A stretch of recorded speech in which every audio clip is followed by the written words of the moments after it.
So guys, let's discuss this question. Question is, according to Dash, elasticity of demand is measured on different points on a straight line demand curve. ये हमारा demand curve है. This is our demand curve.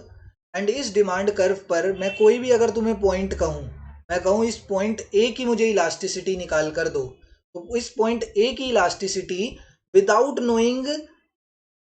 Knowing it's price, ना तुम्हें इसका price पता ना तुम्हें इसकी क्वांटिटी पता, तुम फिर भी इसकी इलास्टिसिटी निकाल सकते हो by the method.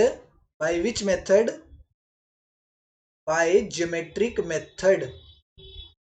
Geometric method के थ्रू तुम इस ग्राफ की इलास्टिसिटी निकाल सकते हो. ना तुम्हें प्राइस के बारे में पता ना तुम्हें क्वांटिटी के बारे में पता कि ना प्राइस इसका कितना है ना क्वांटिटी कितना है, ना चेंज इन प्राइस ना चेंज इन क्वांटिटी, कुछ भी नहीं पता कि प्राइस इंक्रीज हो रहा है प्राइस डिक्रीज हो रहा है. सिर्फ एक गिवन पॉइंट दे दिया एंड उस गिवन पॉइंट की तुम्हें इलास्टिसिटी निकालने के लिए बोल दी, तो वो तुम ज्योमेट्रिक मेथड के थ्रू निकाल सकते हो. ज्योमेट्रिक मेथड का फॉर्मूला क्या होता है? वो होता है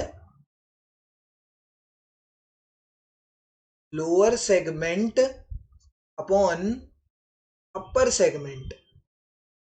lower segment upon upper segment अगर हम कर देते हैं, इसका लोअर सेगमेंट क्या है? मैं तुम्हें ये पॉइंट दे दिया ए, ये वाला जो पॉइंट है ना, थोड़ा सा ये डिमांड कर्व को हटा देते हैं, मतलब है हमारा डिमांड कर्व ही. इस पॉइंट को मान लिया सी एंड इस पॉइंट को मान लिया बी. तो ये जो ए सी है, A C is the value of lower segment, मतलब जो ए पॉइंट से नीचे की जितनी भी लाइन है that is our lower segment. And upper segment क्या हो जाएगा? A B. अगर मैं A C and A B की वैल्यू निकाल दूं एंड दोनों को डिवाइड कर दूं, that will give us the value of what? That will give us the value of elasticity of demand. and हम elasticity of demand without knowing the price and quantity भी निकाल सकते हैं on any point of the demand curve by using what?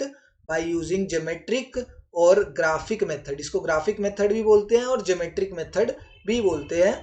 that's why option number 3 is the correct answer here.